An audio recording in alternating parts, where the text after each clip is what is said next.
kale tubalamusako mwena bali ku The Still Hope to Age Media ate n'emikutu emirala gyonna mwe bali kubanga ate mutugoberera. Mukama tukwebaza kubanga oli mulungi, tukudiza ekitiibwa n'amatendo omwoyo mutukuvu jaga otulungamye era oyogere eri obulamu bwaffe mu Kristo Yesu omwana wa Katonda wantusabidde, amiina era amiina. Kale nakwalanya tutunuulire ku saidi y'abayimbi na praise and worship n'abayimbi abalala abayimba ennyimba eza okubuulira enjiri ya Mukama waffe Yesu Kristo. Ofuuka otya? How to become an effective praise and worship leader or member, anything related to. Ofuuka otya omuntu omuziizi mu kuyimba oba mu kusinza Katonda? Ngenda kuwa with related to missions ze twakolanga nti ofuuka otya omuntu agenda okuba ng'ayuguumya obwakabaka obw'ekizikiza okuyita mu kusinza n'okutendereza. Ofuuka otya omuntu agenda okuba nga akosa obwakabaka obw'ekizikiza okuyita mu kusinza n'okutendereza. Ngenda kuwa steps zirenga 12 zijja kuyamba okufuuka omusinza atagenda kunyeenyezebwa bwakabaka bwa kizikiza. Kangubule nti mu bantu Sitaani basinga okutya n'okulumba be basinza n'abatendereza. Tayagala nnyo bakole mulimu gwabwe nga bwe bateekeddwa kubanga bakola. Tewala nti abateekamu a lot of disorganization, pride, teekamu immorality n'ebintu ebirala. Obanga otambuleko mu makanisa ag'enjawulo, abayimbi bonna abalimu embeera ezifaanaganako wezityo. Kubanga Sitaani akimanyi nti okuyimba oba okusinza Katonda, it's a very vital position. Kifo ky'amaanyi nnyo kye yali alimu era kitegeera bulungi kuba nti abayimbi abadisorganizinze nnyo kuba kitegeera kiki ekiri. So Sitaani asobola okuleka n'oyimba naye nga atotuuka eri level ey'okuba nga w'otandika okuyimba Katonda atambula oba Katonda akola. Waliyo abantu nga waayimba obuyimbi tekyetaaga agobamizemu, just gwe muwe muzindaalo atandika okuba nga asinza, ogenda laba ekisa kya Katonda nga kitambula. Kati Sitaani abadde ayagala otuukeko eyo level.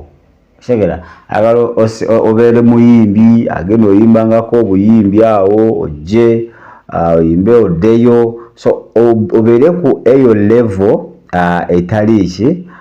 etali ku standard eyeetaagisa mu bwakabaka bwa Katonda. Kakati engeri y'okwewalamu ebintu ebyo okubeera omusinza annyogoga tanyogoga, ayokya tayokya, okitegeera obeera sezono, waliwo obeera ng'oli ku faya, waliwo ate oddiririra ennyo, waliwo emitendera ky'osobola okuba ng'oyitamu, osobola okuba nga omegga, okuba nga otuuka ku level nga manyi abayimbi baloota nnyo oba ng'oli musinzi oba mutendereza.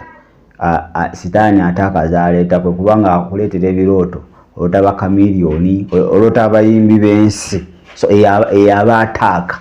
Buli obeera omusinza n'otandika okuloota abayimbi ab'ensi mu birooto, omuyimba nabo balina bye bagamba, anything related, manya nti that is an attack. Kakati gino gye mitendera. Omutendera ogusooka ky'olina okuba ng'okola, have a strong prayer life.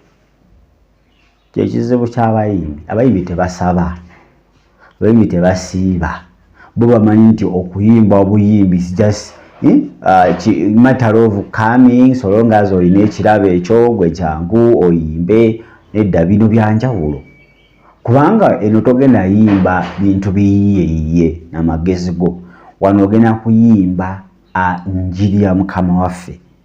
Ogenda kwogera ekiva ku Namulondo ya Katonda.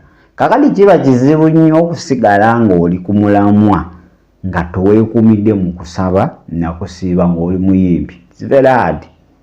So omuyimbi anaabeera effective agenda okuba ng'ayuuguumya obwakabaka obw'ekizikiza nga Sitaani ne waleeta bataliyoni namba tamusobola.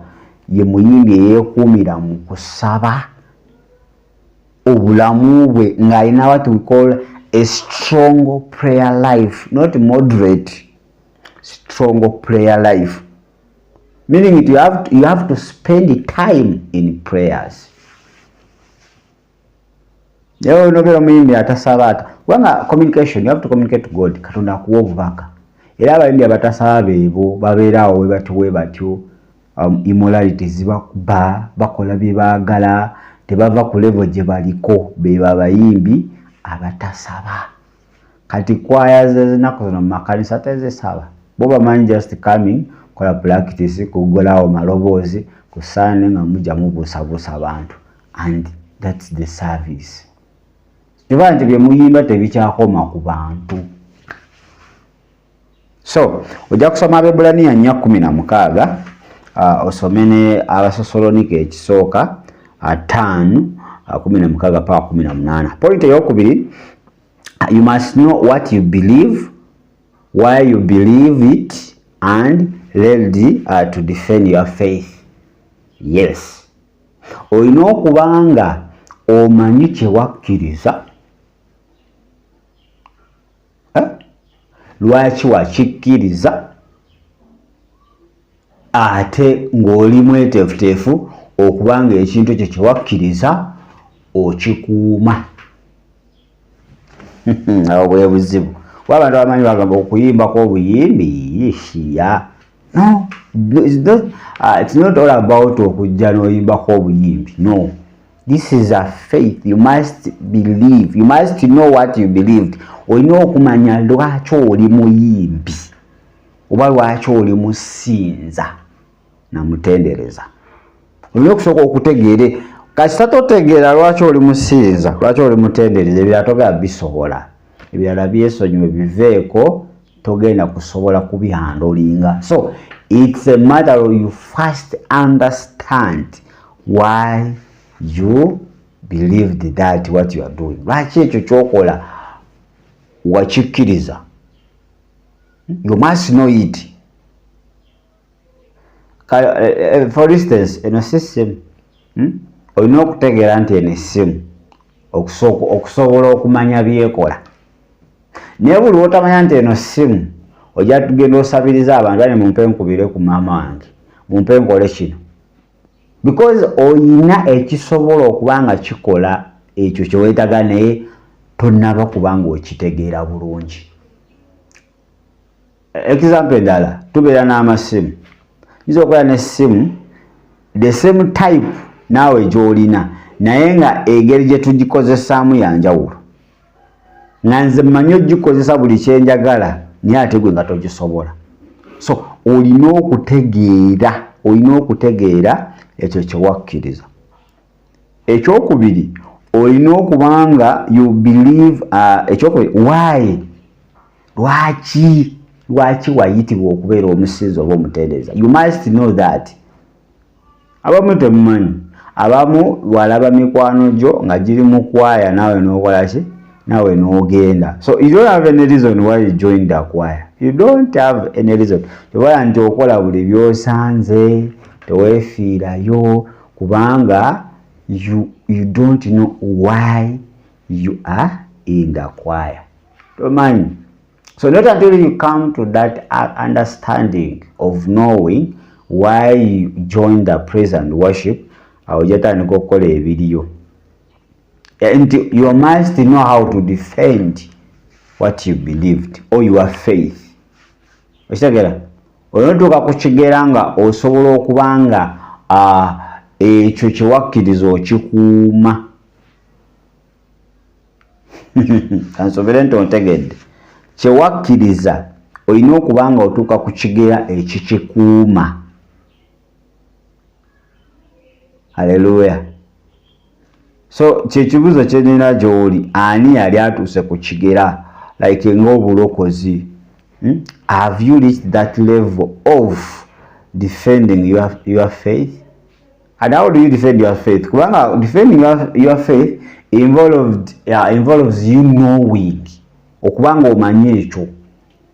Kati ng'omuloko olina okuba omusinzi, olina okumanya okusinza kyeki, okutendereza kyeki, basinza batya mu mazima ne mu mwoyo, okitegeera ebyo byonna olina okuba nga obitegeera. So nti omuntu ne wajja nga ayagala kukuchallenginga, you are able to stand and defend what you believed. Naye abantu bangi basobola okubuuza nti kiki kye wakkiriza, lwaki oli musinza, ki ekyakutwala eyo, tuwa ensonga. Ekyaddala nga tomanyi, nga you don't have reasons, tosobola kudefendinga ekyo ky'oli musaazi noba kye wakkiriza. So it is very dangerous. Ng'omusinza era omutendereza olina okutuuka ku kigera ekisobola okuba nga ate odefendinga ekyo kye wakola ki, kye wakkiriza. Okitegedde?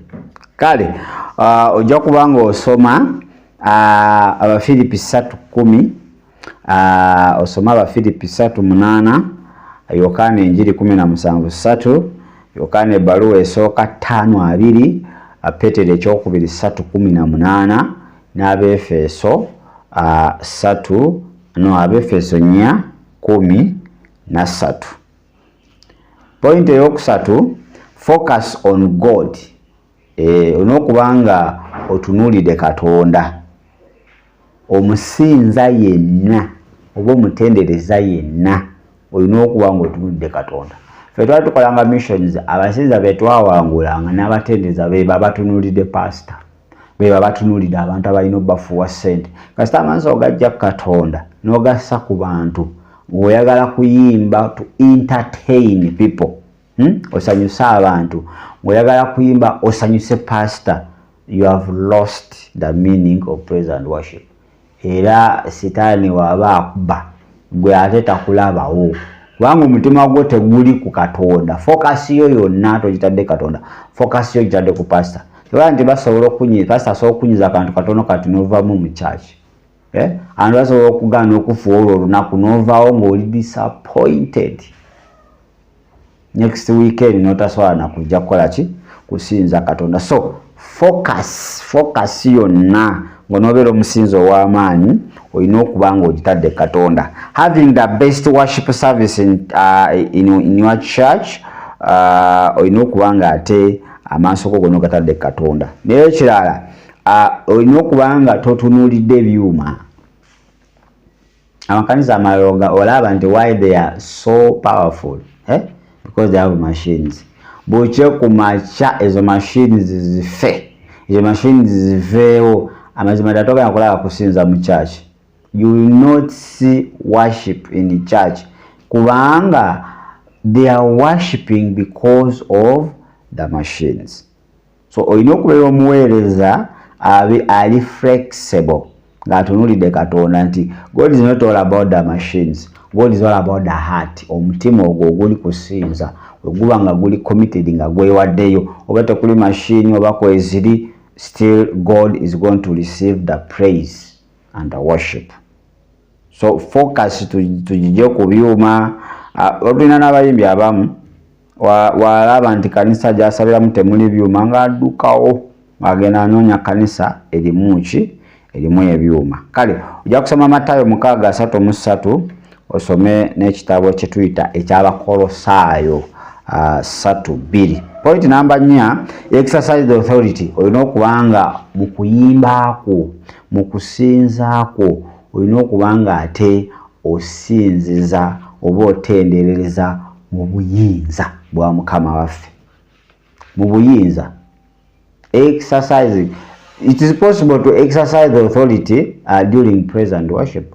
Kisobokera ddala okuyita mu kusinza n'okutendereza n'oba nga ate okola ki?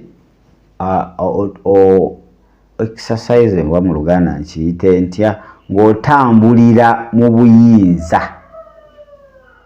Naye ekirala ekizibu kye tulina nti abayimbi b'ennaku zino abamu bayimbira mu fear. Abayimbira mu fear.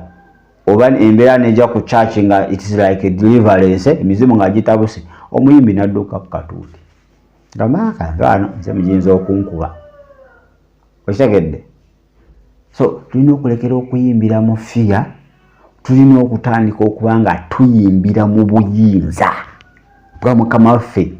Gwe tukimanyi nti kasita okwata akazinda kako n'otandika n'osinza pasita oba omuwewuddeko n'omugugu. Abantu waliwo abagenda okusumululwa bokka nga ne pasita tabatuuseeko kubanga ate abateekako emikono. So n'okuyimbira ate mu buyinza. Point number 5, follow the Holy Spirit's lead, oba be led by the Spirit of God. Tandika okubanga ate okulemberwa omwoyo wa Katonda mu byonna byokola. Let me tell you, ng'onoobeera omusiiza agenda okubanga anyonyi obwakabaka obw'ekizikiza, olina okubanga ate okkiriza omwoyo wa Katonda akukulembere. Allow God to direct you in everything. Okitegedde mu buli kyokola, mu kwogera, mu kukola ki, mu ngeri gy'oyimiriramu, okkiriza omwoyo omutukuvu akulembere. Tojja ng'owandiisa ennyimba mu ngalo, tojja ng'owandiisa ennyimba mu ngalo, toyomba n'ab'ebyuma. Okitegedde? Toyomba n'abantu musiko lwaki temukuba mu ngalo embagamba. Kkiriza omwoyo wa Mukama akukulembere. Buli w'oyimbira mu magezi g'ebintu biyinza obutatambula bulungi, era oyinza ovaawo ng'onyiize. Ne buli w'okkiriza omwoyo wa Mukama ateekinge over, wadde omulaba aba agezaako okuba nga disorganizinga, naye still omwoyo wa Mukama abeerawo to handle the issues. So mu buli kyonna ky'okola, kkiriza omwoyo wa Katonda ateekinge over. Kkiriza okulemberwe. Bayimbi mulekerawo kukozesa amagezi. Bino si byansi, tolina oteekamu style bujogoli.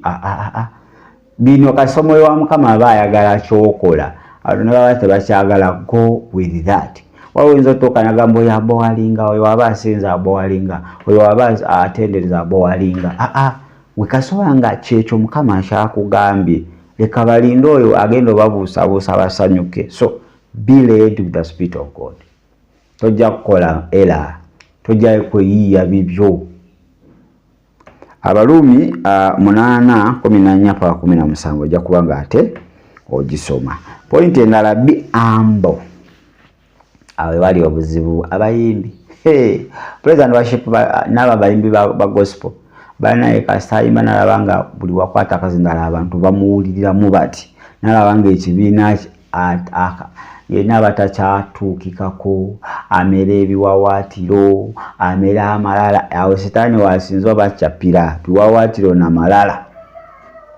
Wali hambo wano ng'oli upcoming, wali hambo wano ng'olibeera mabega w'omuzindaalo obaakinga bubaakinzi, wali hambo naye Mukama kasita yakuwa kutufuta gwe kasita wafuna ku mafuta woti pa mama tokyagambwako, tokyasoboka, oli wa muto munene, yali awulira tokyawulira, oyagala gwe bakolere ku order zo, kuba instruction zo. Be humble. Osanyi wabakubidde malala.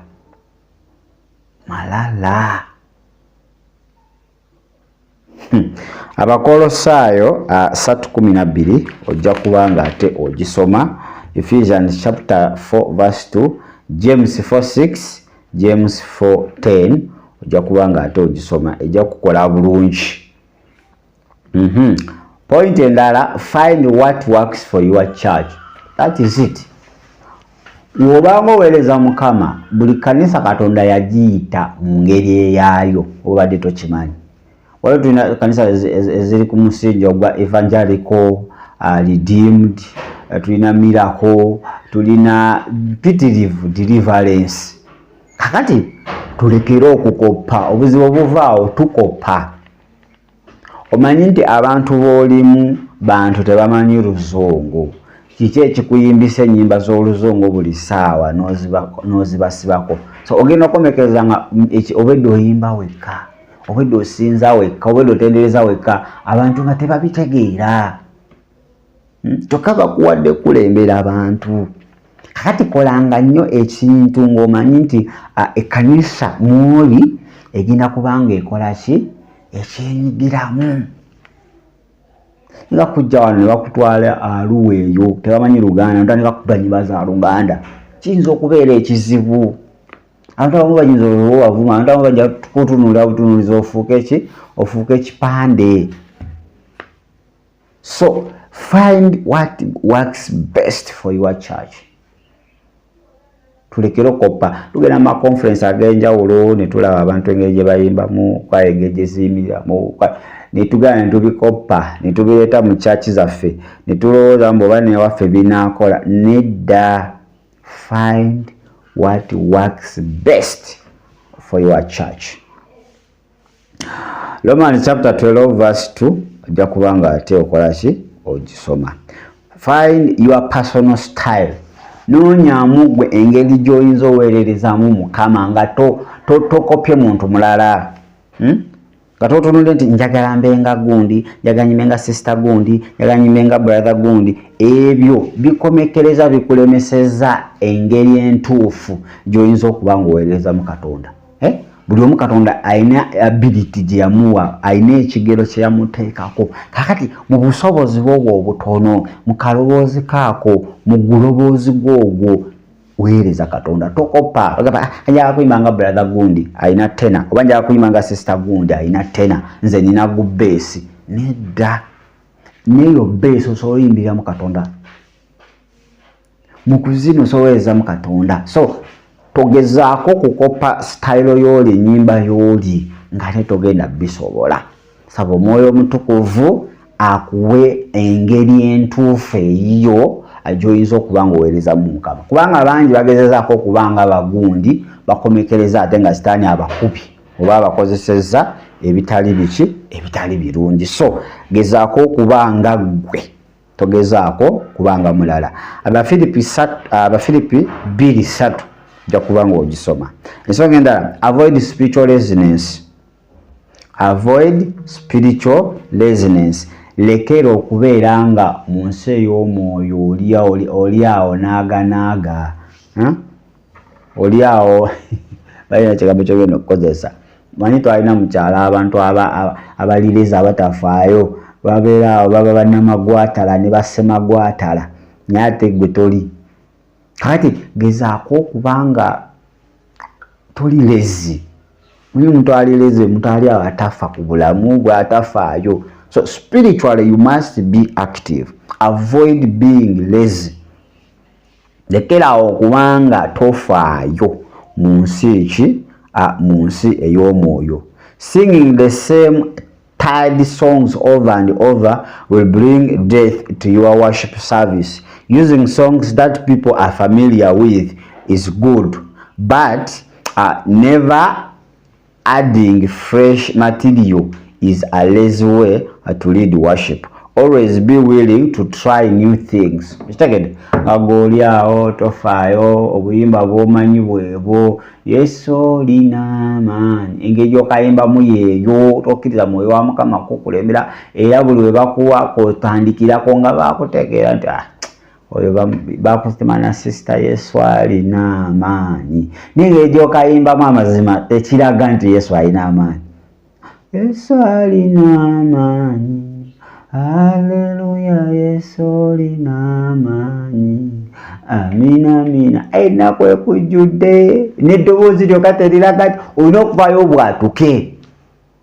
Yesu olina amaanyi. Olaga abantu haleluya, Yesu olina amaanyi. Amina amina. Naye g'oli awo haleluya as if bakukase. Avoid spiritual laziness. Ecclesiastes, or the book of the preacher, chapter 9 verse 10, Romans chapter 12 verse 10, Philippians chapter 2 verse 14 to 16 ojagisoma. Point endala, be open to change. Beera omuntu omweteefuteefu okukyusaamuko. That's where the problem comes from. God may move you in a direction you don't feel comfortable with. You are a temporary music fan. Get ready to bring out the hymns. Do you Do you hate heavy mental music? Get ready for the screaming electrical guitar and so on. So waliwo oluusi Katonda wayagala oba mwe mutukuvu ayinza okuvuga mu direction ate gwe gy'otayagala. Bangi tobalaba ku katuuti nga alwana n'oluyimba, oluusi omwoyo mutukuvu aleese oluyimba oli n'alwana nalwo yayagala ayimbe lulwe. Oluusi ne bakuwabula munakama olaba oluyimba olwo we tuba tuli mu spiritual warfare. Kyetaaga ennyimba weeziti kwabe waka ezo nnyimba zoba oleeta okitegere nga bakuwabula naye gwe toyagala kukyusaamu. Bakugamba bali mu spiritual warfare ng'oli muki oleeta bibyo wabula Mukama ondaze ekisa kyo onnyambye nange otenderezebwe Mukama. Kakati yes limba lwakwebaza Mukama naye engeri ekiseera ky'oluleeteddemu ate waliwo ezisaana waawo. So beera omuyimbi oba omusinzi omutendereza omweteefuteefu okubanga akyuka we bakuwabula ng'oli mweteefuteefu omwoyo wa Mukama akugamba kino kati kyusaamu wano ng'oli mweteefuteefu nga toli nga mutayimbwa tolalambala. Okitegedde? Engero 15:32 engero 15:32 ojja ddusoma. Pointi endala, continue to learn. Beera omusinzi era omutendereza ayaayaana okubanga ayiga ebirala okubanga yeeyongerako mukola ki yeeyongerako mu kuyiga. Good worshippers are always what? Learning and obtaining new skills. You must be flexible while standing firm in your God-given authority. Listen to new types of music and visit churches that have different praise and worship styles. Yeah, ugenda mu kanisa oluusi mu overnight seminars oyiga bingi nga gwe omusinza. Tulina kwaya engeri ezimbamu kitegere bwe Mukama era aba communicatinga naawe muli obaako ebipya byokola ki byoyiga. Beera omuntu ayaayaana okubanga ayongerako. Tobeera muntu alisitagana nti n'obeera mu kifo kimu awo kyewali omanyi lasitiya kyekyo ng'engeri y'okimanyimu tewaliko okweyongerako kwonna mu nsi ey'omwoyo okuweyongeddeko. Tobeera omuyimbi bw'atyo. Oyo muyimbi talina kyagenda kuba bwakabaka bwa kizikiza tewali. Olina okubeera omuyimbi alina ng'okkiriza mwoyo mutukuvu na skills n'akwongerayongerako. Ono omuwala akuze mu mwoyo.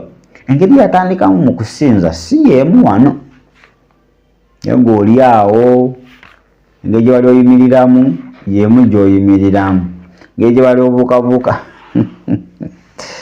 Kale Zabbuli 3:8 Abasessalonike ekisooka 5:11 engero 3:11 mpaka 12 Zabbuli 2:5 n'Abakolosaayo 3:16. Olina okubeera omuntu ayaayaana okubanga ayiga oba okweyongerako mu kutegeera. Ekisembayo, be willing to step down when it's time. Beera omuntu ekaba akaseera bakuyimirizaamu tukola ensobi babanga olina ensobi gy'okoze nagamba kakati wumulamuko oba waako gundi tebibanga byansikira ntogamba nze nedda ntunula wano teri asobola kuba nga nzirira mu kifo kyange tewanabeerawo. Abamu mugana n'okuva mu makyaki ogenda ofumbulira wala kubanga oyagala osigale ng'oli praise and worship leader. N'ofuna opportunity egenda awantu n'ogaana kubanga eri gy'olanga omanyi bagenda kufuga ogenda kubeera under someone n'ogaana okuvaawo okuwaayo obukulu. Abamu that's the reason why abamu mukyalemedde awo mwayagala nnyo ebitiibwa. So akaseera kaba katuuse nga olina okuwaayo ofiisi eyo giweeyo. Tebakuyita kufiira ku bwa leader oba mistress oba obwaki oba papa. Tebakulita kufiira okwo. There are people also wali abantu abalina okuba nga batekinga over. Okitegedde? So sometimes kiriza okubanga okakkanako wansi n'abalala basobole okubanga ate batwala mu maaso. Engero 19 olunyiriri lw'19 paka lw'21 ojja kubanga ate osoma. So by doing all these following these steps ogenda fuuka omusinza era omutendereza agenda okubanga anyonya obwakabaka obw'ekizikiza nga tewali sitaani wayinza kuyitira kubanga ojja kubanga you are equipped from all the corners. Father, we thank you for today, for each and every one abadde atuwuliriza tukudiza ekitiibwa n'amatendo. Muli wa Mukama jangu ofuge era olabisibwe mu bulamu bwaffe otukulembere ng'abasinza n'abatendereza otuwa omwoyo wo twongere okubanga tuyiga otuggyemu emputu amalala n'ebintu ebisigadde ebyo ebitulemesa okubanga tutuuka ku kigera omulabe n'atukuba n'atuzza wansi ne tufuuka aba bulijjo mu Kristo Yesu omwana wa Katonda omulamu. Amina. Kankubulire, everyone is a worshipper. Wembadde njogera ku musinza n'omutendeza kati abamagambye siri musinza ndi mukebezi.